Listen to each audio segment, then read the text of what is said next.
میری آواز سننے والے میرے تمام دوستوں کو، میرے بھائیوں کو، بزرگوں کو میری طرف سے السلام علیکم ورحمۃ اللہ وبرکاتہ۔ آپ تمام احباب کی خدمت میں عامر عباس میر حاضر ہوا ہے جی۔ اچھا، آج کل سوشل میڈیا کے اوپر ایک ٹاپ ٹرینڈ بنا ہوا ہے۔ ٹاپ ٹرینڈ کیا بنا ہوا ہے کہ ایک سیما غلام حیدر نام کی عورت جو یہاں کراچی اللہ والی سے بھاگ کر شارجہ گئی، اور پھر شارجہ سے وہ نیپال گئی، اور پھر نیپال سے وہ ہندوستان میں چلے گئی۔ وہاں پر پھر سچن مینا نام کا ایک لڑکا تھا، اس سے شادی کی، اور وہ پب جی گیم کھیلتے ہوئے ان کو آپس میں کچھ پیار وغیرہ ہو گیا۔ پھر پیار کے چکر میں اس نے یہ ساری کچھ کہانی کی، 10-12 لاکھ میں اس نے اپنا گھر بیچ دیا۔ اصل حقیقت ہے کیا؟ اصل حقیقت یہ ہے، جو میں نے ابھی دیکھا کہ انڈیا کے جتنے بھی بڑے ٹاپ کے ان کے میڈیا ہاؤسز ہیں، ان کے اوپر اس لڑکی کے انٹرویو وغیرہ چلائے رہے ہیں سیما غلام حیدر کے، اور وہ پوری دنیا کو اس طرح سے پیش کر رہے ہیں، اس طرح سے پوری دنیا کے اندر اس کو دکھایا جا رہا ہے کہ یہ ایک مسلمان لڑکی ہے، اور اس کے ساتھ وہاں پاکستان میں اس کے اوپر ظلم ہو رہا ہے، اس کے اوپر زیادتی ہوئی، پھر وہاں سے یہ ظلم نہ سہ سکی، پھر وہاں سے یہ بات کے جو ہے یہاں انڈیا میں ہمارے پاس آ گئی ہے، اور یہ ہے مسلمان ہے۔ اب مسلمان کیسی ہے ذرا یہ دیکھیں۔ مسلمان ایسی ہے کہ اس کو نماز کا نہیں پتہ، پھر مسلمان وہ ایسی ہے کہ اس کو نماز کا نہیں پتہ، پھر وہ ایسی مسلمان ہے کہ اس کو یہ بھی نہیں پتہ کہ دن میں کتنی نمازیں پڑھی جاتی ہیں۔ ارے بھائی، یہ کون سی مسلمان ہے؟ ایسے مسلمان تو ویسے ہیں نہیں کہ کسی دنیا کے کونے میں بھی، کہ جن کو یہی نہ پتہ ہو کہ مسلمان دن میں کتنی نمازیں پڑھتا ہے۔ جو مسلمان ہوتا ہے جس نے کلمہ پڑھ لیا لا الہ الا اللہ محمد رسول اللہ صلی اللہ علیہ وسلم، وہ اپنی جان تو دے سکتا ہے لیکن وہ اسلام کو نہیں چھوڑ سکتا۔ وہ اپنا سب کچھ قربان کر سکتا ہے لیکن وہ کلمہ پڑھنے کے بعد اس کلمے کو نہیں چھوڑ سکتا۔ تو پہلی بات تو یہ ہے کہ وہ لڑکی مسلمان ہی نہیں ہے۔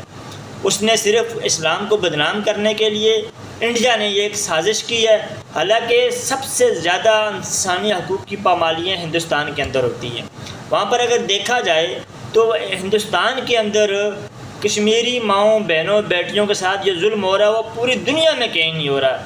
فلسطین کے اندر بھی ظلم ہو رہا ہے، لیکن جو ظلم ہندوستان کے اندر جو ہندوستان کر رہا ہے وہاں کشمیری ماؤں بہنوں کے ساتھ ہو، وہاں جو مسلمان ماؤں بہنوں بیٹیوں کے ساتھ ہو، وہ پوری دنیا میں کہیں نہیں ہو رہا۔ تو کہنے کی بات یہ ہے کہ اگر اللہ نہ کرے اگر ہم لوگ ان کا مذہب بھی اختیار کر لیں تو بھی وہ ہمارے خیر خواہ نہیں ہے۔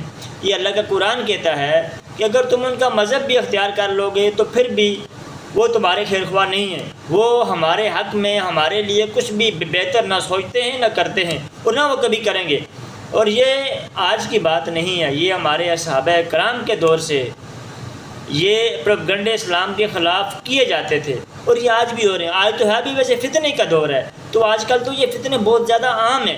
عراق کے اوپر بعد میں اٹیک کیا اس نے امریکہ نے، تو اس کے پیچھے بھی ایک عورت تھی، ایک لڑکی تھی جس کو انہوں نے عراق سے اٹھایا، پھر اس کو بین الاقوامی پلیٹ فارم پہ لے کے گئے اور پوری دنیا کو دکھایا کہ یہ دیکھو جی عراق کے اندر تو ماؤں بہنوں بیٹیوں کے ساتھ زیادتی ہو رہی ہے، ظلم ہو رہا ہے۔ پھر وہاں پر اس چیز کو بیس بنایا، بنیاد بنایا، پھر اس کے اوپر اٹیک کیا۔ تو یہ ساری چیزیں جو ہیں یہ اسلام کے خلاف یہود و نصارہ یہ پروپیگنڈے کرتے رہتے ہیں۔ ایک جو مین بات جو میری آپ سب سے جو میری ریکویسٹ ہے، مؤدبانہ میری آپ سب سے گزارش ہے کہ خدا را اسلام کے اوپر اسٹڈی کریں، اسلام کو پڑھیں، اپنے بچوں کو اسلام سکھائیں اور صحیح معنوں میں اسلام سکھائیں، خالی کلمہ نہ پڑھائیں کہ اللہ کے تعالیٰ کے ہمارے لیے کیا احکامات ہیں۔ پھر علماء کرام سے میری ایک چھوٹی سی گزارش ہے، ان سے میری یہ گزارش ہے جتنے بھی علماء کرام ہیں کہ وہ جب بچوں کو قرآن کریم کی تعلیم دیتے ہیں تو ان کو چاہیے کہ بچوں کو اس کا ترجمہ بھی پڑھائیں کہ اللہ تعالیٰ ہمیں کیا حکم دیتا ہے۔